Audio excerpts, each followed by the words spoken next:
Chapter 11 Turnabout. Neither Lulu nor Wendell were around the following day. Mrs. Griffin said she'd seen them both before breakfast, and then they'd disappeared, so Harvey was left to his own devices. He tried not to think about what had happened the night before, but he couldn't help himself. Snatches of conversation kept coming back, and he puzzled over them all day long. What had Jive meant, for instance, when he had told Harvey that turning him into a vampire was not so much a game as an education? What kind of lessons had he learned by jumping off a roof and scaring Wendell? And all that stuff about soul stealers and how they had to be served, what had that meant? Was it Mr. Hood that Jive had been speaking of? That great power they all had to serve? If Hood was somewhere in the house, why hadn't anyone, Lulu, Wendell, or himself, encountered him? Harvey had quizzed his friends about Hood, and had the same story from them both. They had heard no footfalls, no whispers, no laughter. If Mr. Hood was indeed here, where was he hiding, and why? So many questions, so few answers. And then, as if these mysteries weren't enough, another came along to vex him. In the late afternoon, lounging in the shade of the treehouse, he heard a yell of frustration and peered through the leaves to see Wendell racing across the lawn. He was dressed in an anorak and boots, even though it was sweltering hot, and he was stomping around like a madman. Harvey shouted to him, but his call went either unheard or ignored, so he climbed down and pursued Wendell around the side of the house. He found him in the orchard, red-faced and sweating. "What's going on?" he said. "I can't get out," Wendell said, grinding a half-rotted apple underfoot. "I want to leave, Harvey, but there's no way out." "Of course there is. I've been trying for hours and hours, and I tell you, the mist keeps sending me back the way I came." "Hey, calm down." "I want to go home, Harvey," Wendell said, close to tears now. "Last night was too much for me. That thing came after my blood. I know you don't believe me." "I do," said Harvey. "Honest, I do." "You do?" "Certainly." "Well, then maybe you should leave too, because if I go, it'll come after you." "I don't think so," said Harvey. "I've been kidding myself about this place," Wendell said. "It's dangerous." "Oh yeah, I know it seems like everything's perfect, but—" Harvey interrupted him. "Maybe you should keep your voice down," he said. "We should talk about this quietly, in private." "Like where?" said Wendell, wide-eyed. "This whole place is watching us and listening to us. Don't you feel it?" "Why would it do that?" "I don't know," Wendell snapped. "But last night I thought if I don't leave here, I'm going to die here. I'll just disappear one night or go crazy like Lulu." He dropped his voice to a whisper. "We're not the first, you know. What about all the clothes upstairs? All the coats and shoes and hats? They belong to kids like us." Harvey shuddered. Had he played trick-or-treat in a murdered boy's shoes? "I want to get out of here," Wendell said, tears running down his face. "But there's no way out." "If there's a way in, there must be a way out," Harvey reasoned. "We'll go to the wall." With that, he marched off, Wendell in tow, round to the front of the house and down the gentle slope of the lawn. The mist wall looked perfectly harmless as they approached it. "Careful," Wendell warned. "It's got some tricks up its sleeve." Harvey slowed his step, expecting the wall to twitch, or even reach for him, but it did nothing. Bolder now, he strode into the mist, fully expecting to emerge on the other side. But by some trick or other, he was turned around without even being aware of it, and delivered out of the wall, with the house in front of him. "What happened?" he said to himself. Puzzled, he stepped back into the mist. The same thing occurred. In he went, and out he came again, facing the opposite direction. He tried again and again and again. But the same trick was worked upon him every time, until Harvey was as frustrated as Wendell had been a half an hour before. "Now do you believe me?" Wendell said. "Yes." "So what do we do?" "Well, we don't yell about it," Harvey whispered. "We just get on with the day. Pretend we've given up leaving. I'm going to do a little looking around." He began his investigations as soon as they got back into the house, by going in search of Lulu. Her bedroom door was closed. He knocked, then called to her. There was no reply, so he tried the handle. The door was unlocked. "Lulu?" he called. "It's Harvey." She wasn't there, but he was relieved to see that her bed had been slept in, and that she'd apparently been playing with her pets recently. The doors to the dollhouse were open, and the lizards were everywhere underfoot. There was one strangeness, however. The sound of running water led him through to the bathroom, where he found the bath full almost to brimming, and Lulu's clothes scattered in the puddles on the tile.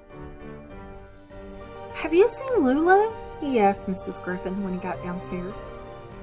"Not in the last few hours," she replied, "but she's been keeping to herself." Mrs. Griffin looked hard at Harvey. "I wouldn't pay too much attention if I were you, child," she said. "Mr. Hood doesn't like inquisitive guests." "I was only wondering where she'd got to," Harvey said. Mrs. Griffin frowned, her tongue working against her pale cheek as though it wanted to speak, but didn't dare.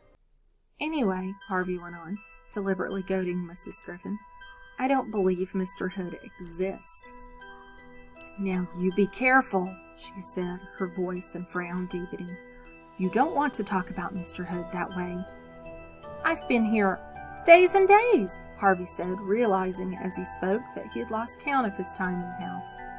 "And I haven't seen him once. Where is he?" Now Mrs. Griffin came at Harvey with her hands raised, and for a moment he thought she was going to strike him. But instead she took a hold of his shoulders and shook him. "Please, child," she said, "be content with what you know. You're here to enjoy yourself for a little time, and child, it's such a little time. It flies by. Oh, Lord, how it flies." "It's just a few weeks," Harvey said. "I'm not going to stay here forever." Now it was he who stared at her. "Or am I?" he said. "Stop," she told him. "You think I am here forever, don't you?" he said, shaking off her grip. "What is this place, Mrs. Griffin? Is it some kind of prison?" She shook her head. "Don't tell me lies," he said. "It's stupid. We're locked up in here, aren't we?" Now, though, she was shaking with fear from head to foot. She dared to make a tiny nod of her head. "All of us?" he said. Again she nodded. "You too?" "Yes," she whispered. "Me too. And there's no way out, believe me. If you try to escape again, Karna will come after you." "Karna," he said, remembering the name from the conversation between Jive and Mar. "He's up there," Mrs. Griffin said, "on the roof. That's where the four of them live. Rictus, Mar, Karna, and Jive." "You know." "I've met them all except Karna." "Pray you never do," said Mrs. Griffin. "Now listen to me, Harvey. I've seen many children come and go through this house. Some of them foolish, some of them selfish, some sweet, some brave. But you are one of the brightest souls I have ever set eyes on. I want you to take what joy you can for being here. Use the hours well, because they'll be fewer than you think." Harvey listened patiently to this. Then when she finished, he said, "I still want to meet Mr. Hood." "Mr. Hood is dead," Mrs. Griffin said, exasperated by his persistence. "Dead? You swear?" "I swear," she replied. "On the grave of my poor Clue Cat, I swear. Mr. Hood is dead, so don't ask about him ever again." This was the first time Mrs. Griffin had ever come close to giving Harvey an order, and though he wanted to press her further, he decided not to. Instead, he said he was sorry for bringing up the subject and wouldn't do it again, then left her to her secret sorrows.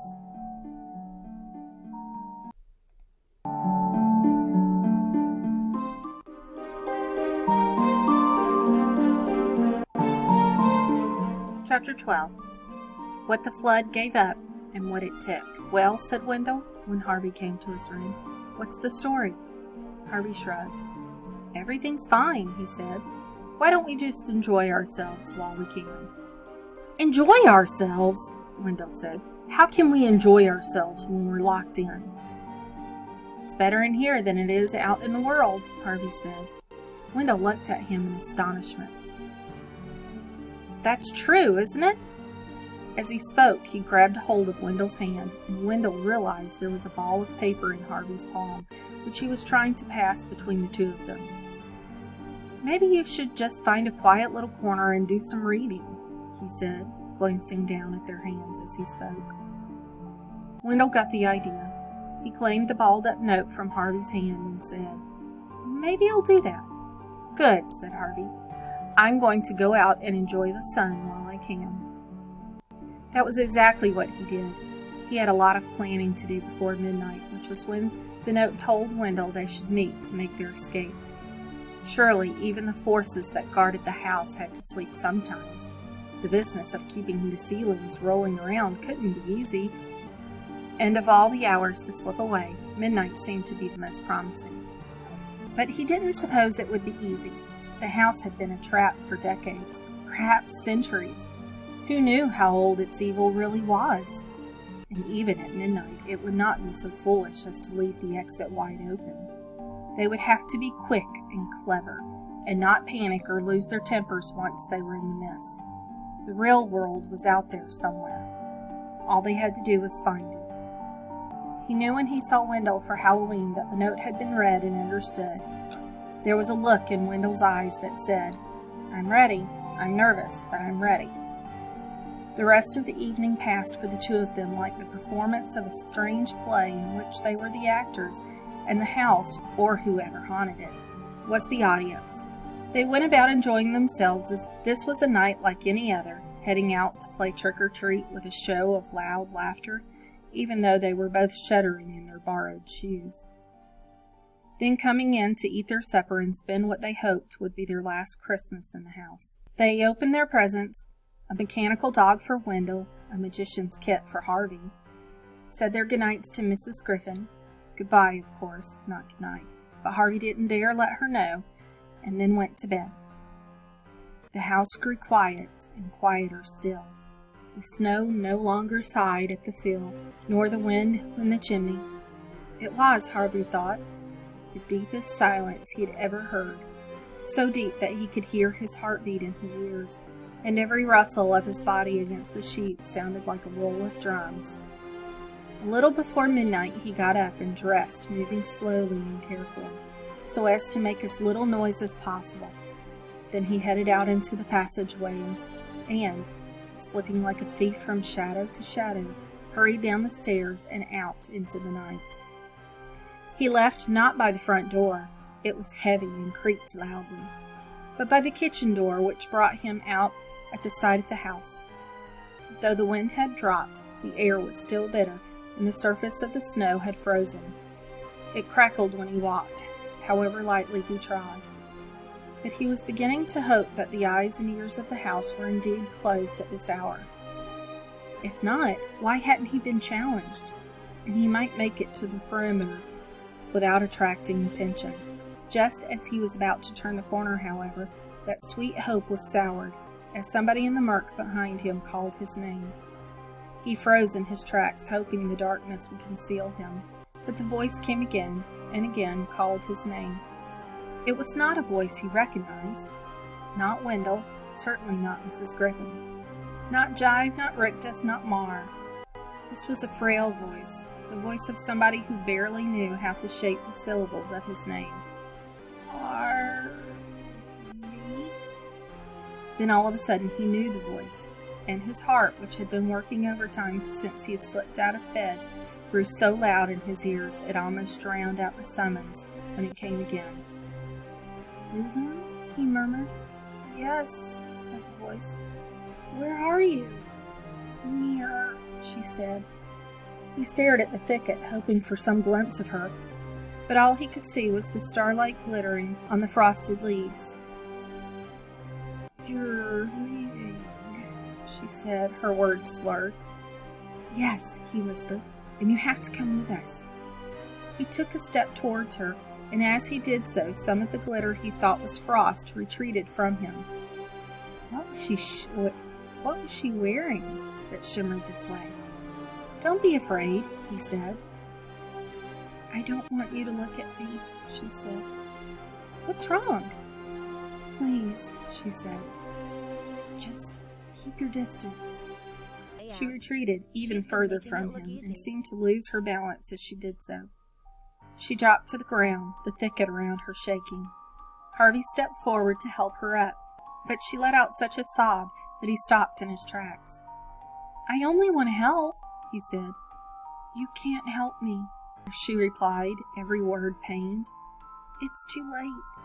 You just have to go, while you still can. I just wanted to give you something to remember me by. He saw her move in the shadows, reaching out in his direction. Look away, she said. He turned his head away from her. Now close your eyes, and promise you won't open them. He dutifully closed his eyes. I promise, he said, and now he heard her moving towards him, her breath laborious. Open your hand, she said. Her voice was near now. He knew if he opened his eyes, he'd be face to face with her. But he had made a promise and was determined to keep it. He put out his hand and felt first one, then two, then three heavy little objects, cold and wet, drop into his cupped palm. This is all I could find, Lulu said. I'm sorry. Can I look? He asked. Not yet. Let me leave first. He closed his fingers around the gifts she had given him, trying to make sense of them by touch. What were they? Pieces of frozen stone? No, they were carved. He could feel the grooves on one, a head on another, and now of course he knew what he held. 3 survivors of his ark, dredged up from the depths of the lake. The answer was no comfort to him, quite the reverse. He shuddered as he put the puzzle of Lulu's silvery gleam together with the knowledge of what he held.